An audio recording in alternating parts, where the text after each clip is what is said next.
في ملخصنا النهاردة هنشوف عزيزة وهي بتحاول تنتقم لأبوها وأخوها، بس هل يا ترى هتنجح في ده ولا الحب هيكون أقوى منها؟ علشان تعرفوا إيه الحكاية تابعوا معايا الملخص للنهاية، ولا ما شافش الجزء اللي فات هيلاقيه في أول تعليق مثبت تحت الفيديو. ما ننساش نحط لايك ونعمل شير للفيديو ونشترك ونفعل جرس التنبيهات لو أول مرة تشوفونا. بتبدأ الأحداث بعزيزة بعد ما كسرت كل الكاميرات المراقبة اللي في أوضة بلكان، وبعدها بتمسك المخدة وبتقرر إنها تقتله. بس فجأة بيصحى وبيقول لها عمرك ما هتعرفي تقتليني، وبيجي لها كارتيل بس بتطلع إنها بتحلم، وبتقوم مفزوعة من الحلم ده. بتفضل تبص لكل كاميرات المراقبة اللي موجودة في الأوضة، بس فجأة كارتيل بيجي لها وبتتخض منه، بس بيقول لها إن هو عايزها في موضوع مهم وبتروح معاه. بيعمل لها قهوة وبيشربوها في الجنينة وهم ماشيين، وبيشكرها إن بسببها أخوه حي، بس بتأكد له إن وضعها سيء لأنها بتدخل بميعاد وبتخرج بميعاد من القصر. وبتقول له إن كل البيت شاكين فيها، وبتسأله إذا كان هو شاكك فيها ولا لأ، وبتقوله إنه لو هم شاكين فيها ليه سايبينها تعيش معاهم في القصر. فبيقول لها إنها ذكية لأنها عارفة إن لو حصلت أي حاجة لأخوه هيبقى بسببها هي، وبيفضل يبص لها بنظرات كلها شك وإنها ممكن تكون السبب في كل اللي حصل لأخوه. فبتأكد له إن مستحيل تعمل حاجة في أخوه لأنها لو عملت حاجة هتطلع من القصر ميتة. وبتبقى آسيا شايفة كارتيل وعزيزة وهم بيتكلموا، وبتبقى غيرانة على كارتيل وبتحس إن هو بدأ يعجب بعزيزة. بعدها بتروح تقف مع تونة وبتسألها إذا كانت زعلانة على أخوها ولا لأ، فتونة بتضحك وبتأكد لها إن أي حد بيموت بيزعلوا عليه يوم واحد بس. وتونة لأنها عارفة إن آسيا بتحب كارتيل بتبدأ تضايقها بالكلام، وبتأكد لها إن كارتيل ما بقاش يحبها وبقى يحب الممرضة الجديدة. بنرجع تاني لكارتيل وهو بيهدد عزيزة للمرة التانية إنها لو ليها يد في اللي حصل لأخوه هينتقم منها. وفي المستشفى الدكتور بيطلب من الممرضة إنها تفصل أخو عزيزة يغيث عن الأجهزة، وبيعرف الممرضة إنها لازم تعرف أخته، فبتكلم عزيزة وبتعرفها كل حاجة. في الوقت ده عزيزة بتفضل تترجى كارتيل وبتقوله إنها عايزة تروح المستشفى تزور حد قريبها، فبيوافق على طول وبيقول لها إنها لو عايزة أي حاجة ممكن تيجي تقوله. وبيقول لها إن يمان هياخدها يوصلها للمستشفى وكمان هيديها التليفون بتاعها، فعزيزة بتفرح على طول. وبنروح للمفتش أوكين وبيبقى واقف مع بربروس وبيزعق له بسبب إن هو ضرب الرصاصة في كارتيل، بس أوكين بيأكد له إن هدفهم مشترك وإن اللي خلى عيلة ألبان تبقى مشهورة هو اللي هيعرف يدمرها. وكان بيفتكر لما قرر إن هو يبقى شرطي خاين وخد فلوس كتير مقابل ده. بنرجع تاني لعزيزة وأول ما بتاخد تليفونها وبتسمع رسالة صاحبتها وبتعرف إن هم هيفصلوا أخوها عن الأجهزة بتفضل تعيط. فبيجي لها يمان وفي الوقت ده بيلاقيها بتعيط وبيقرر إن هو ياخدها للمستشفى، وبيقول لها إن الدكتور عايز يشوف أولكان، فبتروح للدكتور على طول. في الناحية التانية آسيا بتروح لكارتيل وبتفضل تضايقه بالكلام وإن هو بيحب الممرضة أو مش بيحبها، فبيزعق لها بس بتأكد له إن هو لو عايز مساعدة منها يعرفها. بس الباب بيخبط وبيجي لهم يمان وبيقول لكارتيل إن السيد عدنان عايزه، فبيسيب آسيا وبيروح لعدنان. بنرجع تاني لعزيزة اللي بتبقى عايزة تطمن من الدكتور إذا كان هو هيعيش ولا لأ، فبيقول لها إن هو ممكن يعيش بس حياته مربوطة بالأجهزة. وبعد ما الدكتور بيمشي عزيزة بتقرب منه وبتقول له وهو نايم إنها تتمنى إن هو يفضل بين الحياة والموت. في الوقت ده كارتل بيقف مع عدنان وبيبقى عايز يعرف كل المعلومات عن الشاب اللي أخوه دخل في غيبوبة في السجن، وبيقوله إن اسمه يغيث وإن هو ملاكم. عزة بتبعت رسالة لأوكين وبتقوله إن هي هتخرج من البيت وإن كارتل هيبعتها للمستشفى، وبتأكد له إنها هتسيب له تسجيلات مهمة قبل ما تمشي، وبتقول له إن هم هيفصلوا يغيث عن الأجهزة، وبتأكد له إنها مش بتثق في حد غيره، وبتقول له يساعدها إن هي تهرب. بس فجأة آسيا بتجيلها بس ما بتسمعش الكلام اللي هي بتقوله وبتاخد منها التليفون وما بتبقاش طايقاها لأنها بتبقى حاسة إن كارتيل بيحبها، وبتسألها إذا كان في حاجة بينها وبين كارتيل، وعزيزة بتتصدم من سؤالها بس آسيا بتجبر عزيزة إنها تفتح التليفون بس هي مش بتوافق. في الوقت ده يلديز بتروح لتونة وبتقول لها إن أبوها اتصل على ابنها كوزي وكان عايز يعرف إذا هو أغمى عليه ولا لأ، وبنعرف إن هما الاتنين قلقانين إن ابنها كوزي يروح المستشفى ويعمل فحص والكل يعرف إن هو عنده صرع، بس بيظهر إن هم مخبيين حاجة تانية. وتونة بتقول ليلديز إن هي عندها خطة هتعرف تقضي بيها على أبوها بربروس، وبتشترط عليها إنها لو قالت لها الخطة دي لازم تعرف كوزي الحقيقة. فيلديز بتتخض وبتقول لها إن لو كوزي عرف الحقيقة هيقضي عليهم كلهم، بس يلديز ما بيكونش عندها حل تاني غير إنها توافق. وبنرجع تاني لآسيا وما بترضاش تدي التليفون لعزيزة لأنها بتبقى شاكة فيها وبتجبرها تفتح التليفون لأنها بتبقى قافلاه برقم سري. بس عزيزة بترفض إنها تفتحه، ولأن صوتهم عالي كارتيل بيسمعهم، وبتجيلهم جول وبتقول لهم إنها عارفة حاجات محدش في القصر يعرفها. بس تونا بتزعق لها وبتقول لها تمشي، وبتسمع كلامها وبتمشي. بس آسيا مش بتسكت، وبتنادي على جول، وبتبقى عايزة تعرف كل حاجة. وجول بتقول لهم إن قبل ما بلكان يدخل في غيبوبة كان بيدخل الأوضة العزيزة وكأن في حاجة بينهم. بس عزيزة بترد وبتقول لهم إن بلكان كان بيتحرش بيها، وبتعرفهم إن يلديز عارفة كل حاجة لأنه جوزها. فيلديز بتقف في صف عزيزة وبتقول لهم إن كلامها صح. آسيا بتروح لعزيزة وبتجبرها للمرة الثالثة إنها تفتح التليفون، بس عزيزة بترفض لحد ما بيجيلهم اسكندر. فآسيا بتقول له إنها شاكة إن عزيزة بتسرب كل المعلومات اللي بتحصل في القصر، وبيجبر عزيزة إنها تفتح التليفون، بس بتاخده وبتكسره، وبتفضل تزعق في الكل وتعيط لحد ما بيجي كارتيل وبيدافع عنها وبياخدها معاه. وآسيا بيبان عليها الغيرة. بعدها عزيزة بتشكر كارتيل، وبنروح لأوكين وبيسمع الرسالة اللي عزيزة بعتها له، ولما بيعرف إن هم هيفصلوا الأجهزة عن أخوها بيتعصب. بنرجع ليلديز وبيجيلها رسالة وبتعرف إن أبوها جايلها البيت وهو غضبان، وبتروح لتونا على طول وبتعرفها إن أبوها جايلهم القصر. وجول بتعرف إن بربروس جاي للقصر، بس أول ما تونا بتعرف إن هي بتسمع كلامهم بتزعق لها وبتطردها. وكارتيل بيروح لعزيزة وبتقوله إنها عايزة تروح للمستشفى، فبيقول لها إن هو اللي هياخدها، فبتقلق منه لأنه هيروح معاها المستشفى، وبتحس إن هو لسه شاكك فيها، وبتاخد بعضها وبتمشي. أما كارتيل بيفضل يكلم أخوه وهو في الغيبوبة، وبيفضل يحكي له ذكرياتهم وهم صغيرين سوا لما كانوا بيلعبوا وبيرسموا، وبيوعدوا إن هو لما يفوق ويعرف مين اللي عمل فيه كده هيقتله، وبيبقى حاسس بالذنب تجاه أخوه لأنه ما أنقذوش لحد ما بيجيله أبوه، وبيفضل يزعق له لأنه بيتبادل همومه مع أخوه اللي في غيبوبة. بس كارتيل بيزعل من أبوه بسبب إن هو بيقول الكلام ده على أخوه، وبيأكد لأبوه إن هو هيلاقي اللي عمل في أخوه كده. بس أبوه بيقوله إن أكيد الأشخاص اللي عملوا فيه كده كانوا معاه في السجن، وبيزعقله إن هو بيحمي عزيزة، وبيفضلوا يتخانقوا مع بعض. بعدها بنروح لعزيزة وبتفضل تجهز نفسها علشان رايحة المستشفى تزور أخوها، وبالصدفة وهي ماشية بتشوف كوزي وهو بيرسم، فبتروح له على طول وبيسألها هو جده طلب منها إيه، فبتتوتر وما بترضاش تقول له حاجة، وبتواجهه إن هو عنده مرض الصرع، وبتفضل تبص له وبتقوله إن هو بيفكرها بحد هي عارفاه، وبيبقى قصدها على أخوها، وبتفضل تفتكر ذكرياتها مع أخوها وهما الاتنين بيجهزوا الأكل وبيبقوا مبسوطين. وكوزي بيأكد عليها قبل ما تمشي إنها ما تقولش لأي حد من العيلة اللي هو عنده مرض الصرع، فبتوافق. ولما بتسأله هما ليه مخبيين الموضوع بيقول لها إن مفيش أي حد يعرف إن هو مريض غير شخصين، وبيقول لها إن هو بيحب الرسم بس مستحيل أمه وأبوه يخلوه يرسم. بس عزيزة بتشجعه إن هو ما يتخلاش عن أحلامه. وفجأة أمه يلديز بتيجي، فعزيزة بتمشي. يلديز بتقول لابنها يحاول يختفي من القصر لأن جده بربروس جاي. في الوقت ده عزيزة بتسمع كارتيل وهو بيتكلم عن أخوها اللي في غيبوبة، وبيتكلم مع عدنان وبيكون عايز يعرف كل حاجة عن الشاب ده.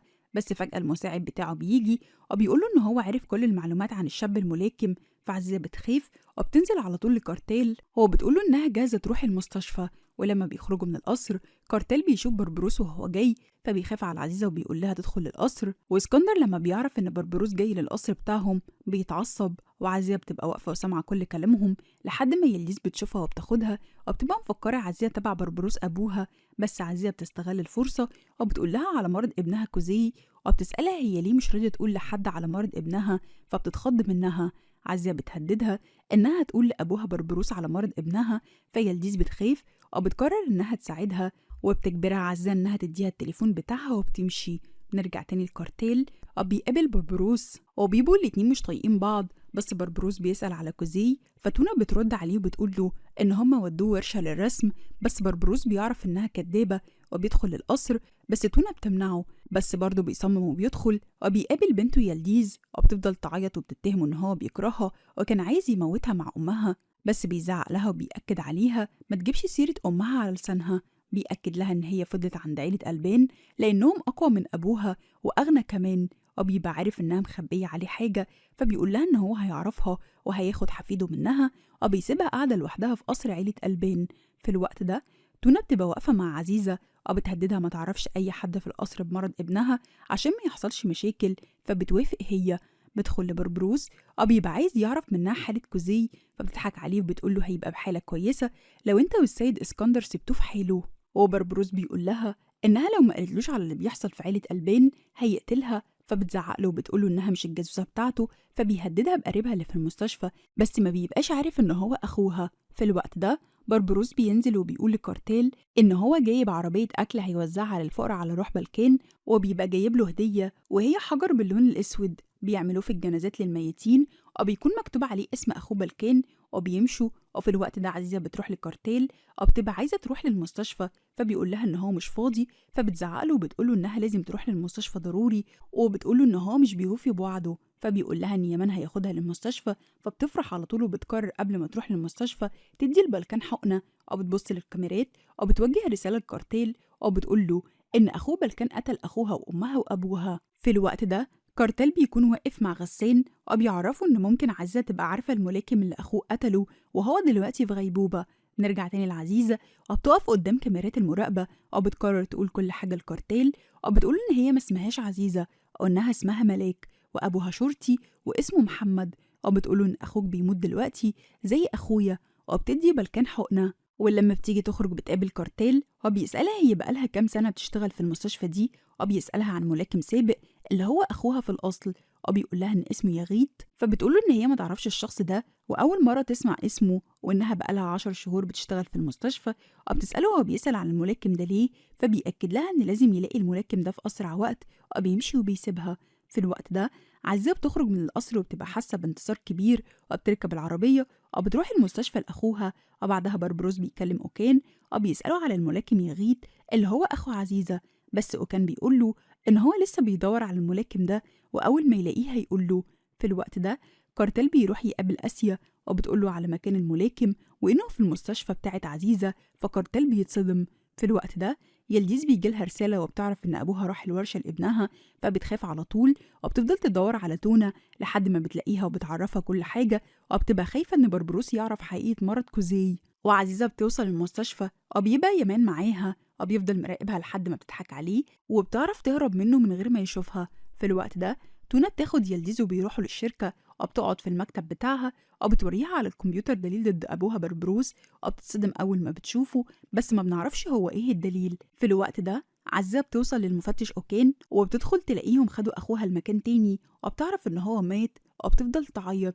وبنروح لبربروس وبتجيله تونا ويلديز، وتونا بتوريله الفيديو ده وأول ما بيشوفه بيتعصب على طول. بنرجع تاني لعزيزة اللي أوكان بيحاول يواسيها، وفي نفس اللحظة دي كارتيل بيوصل للمستشفى وبيمسك الراجل ده وبيبقى عايز يعرف منه كل المعلومات اللي عارفها عن الملاكم، فبيضطر يقوله على كل حاجة، وبيقوله إن هو كان تبع الشرطة وكان بينقل لهم كل المعلومات اللي كانت بتحصل في السجن وبالذات عن أخوه بلكان، وبيقول لهم إن ليه علاقة كبيرة بالمفتش أوكان. وبتكون عزيزة عايزة تروح تشوف أخوها بس أوكان لما بيشوف كارتيل بيمنعها لأنه بيبقى خايف عليها.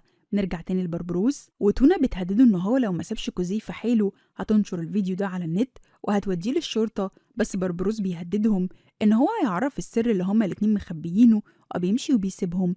في الوقت ده كارتيل بيعرف إن عزة هربت وبيتعصب على يمان وبيخليه يروح يدور عليها. وبالليل كارتيل بيقعد مع عدنان ويمان وبيحس إن عزة ليها علاقة بالملاكم، وفي الوقت ده بيتصل حد على عدنان وبيعرفوا عن مكان المفتش أوكان، فبياخدوا بعضهم وبيروحوا له.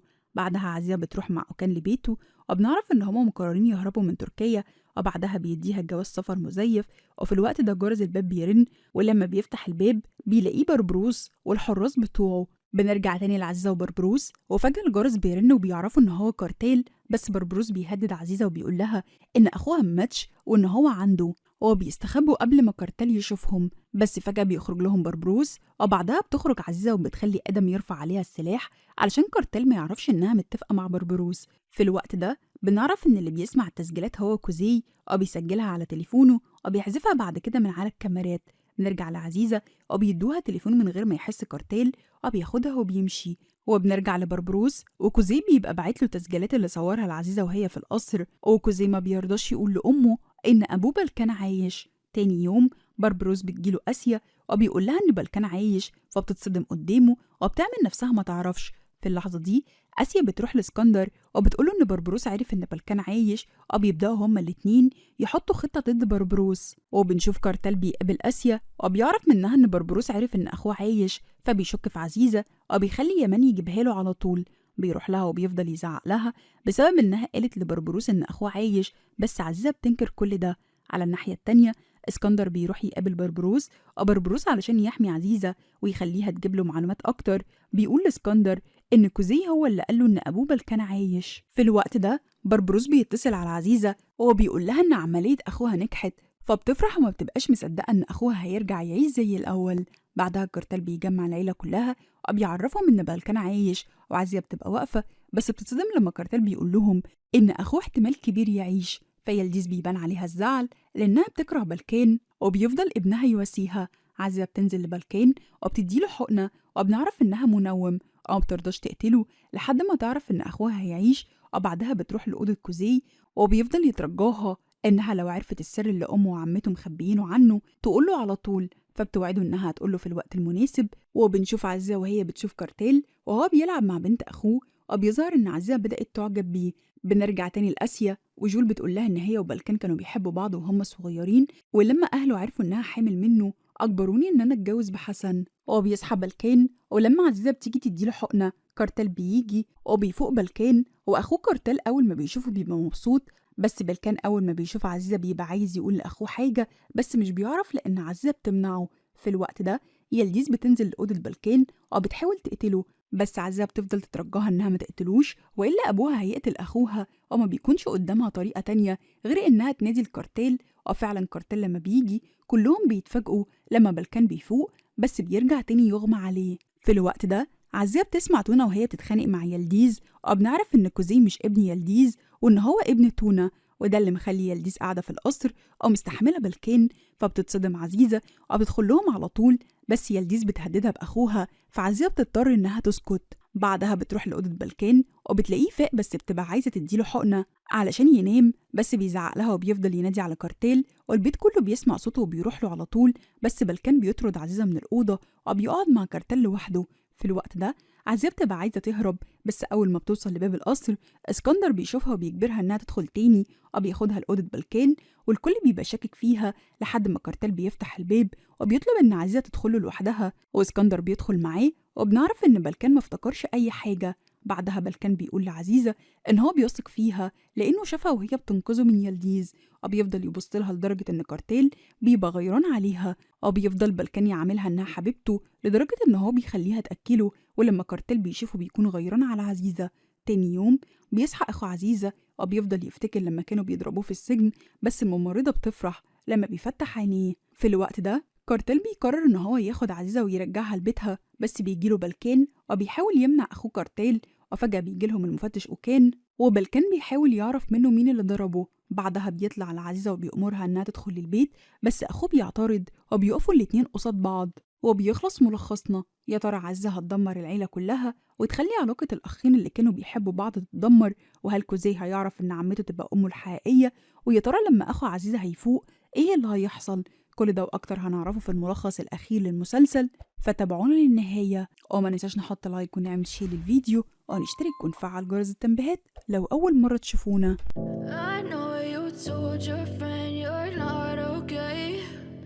Tell me what's wrong and why you never said you felt that way. Guess you're trying to stay strong and fake a smile until I look away. But I've known you too long, it hurts to watch your blue eyes fade to gray as you fade away, as you fade away. Yeah, I'm about to fade away, cause every time I wake up I feel like it's Monday. Something's going wrong with all the chemicals up in my brain. All of a sudden I don't look at anything the same way. Got a buildup of my thoughts sitting in an ashtray. I'm sorry that I'm so inconvenient, okay. Just let me be me and I'll stay out of your way. I can see the way you look at me, I'm such a disgrace. I never really asked to be brought into this place. You wanna love me? Well then baby I have a taste. All the highs and the lows, no you'll never be the same. I don't really wanna hurt